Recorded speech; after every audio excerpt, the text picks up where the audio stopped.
The title of knight is currently bestowed through various services as an honor, used as a reward for various services in systems of nobility and peerage, such as in the British system. However, originally in medieval Europe, a knight was a formally recognized cavalryman.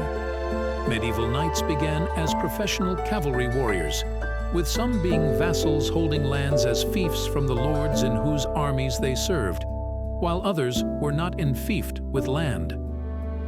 The process of entering knighthood often became formalized. A youth destined for the profession of arms might serve his father as a page from the age of 7 or so before joining the household of his father's suzerain, perhaps at the age of 12, for more advanced instruction not only in military subjects, but also in the ways of the world.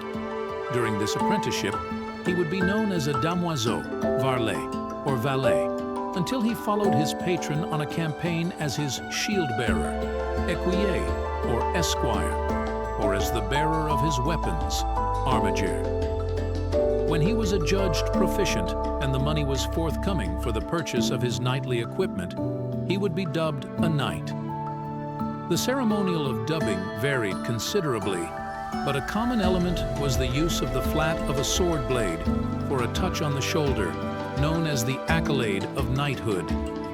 As knighthood evolved, a Christian ideal of knightly behavior and chivalry came to be accepted, involving respect for the church, protection of the poor and the weak, loyalty to one's feudal or military superiors, and preservation of personal honor. The nearest that the ideal ever came to realization, however, was in the Crusades, which, from the end of the 11th century, brought the knights of Christian Europe together in a common enterprise under the auspices of the Church. Knights dubbed at Christ's tomb were known as Knights of the Holy Sepulchre.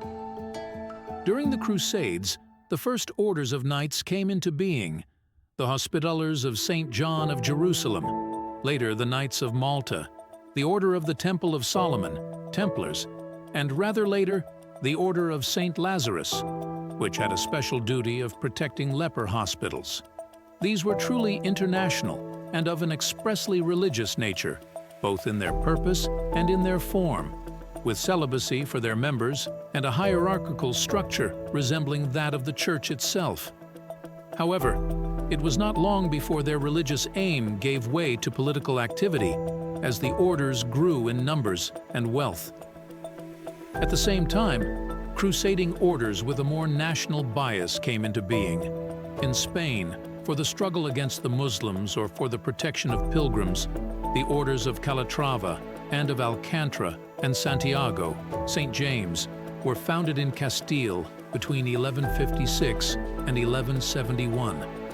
Portugal had the Order of Aviz, founded about the same time.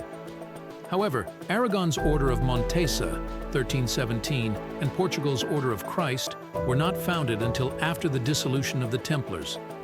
The greatest order of German knights was the Teutonic Order. These national crusading orders followed a course of worldly aggrandizement like that of the international orders. But the Crusades in Europe that they undertook, no less than the international enterprises in Palestine, would long attract individual knights from abroad or from outside their ranks.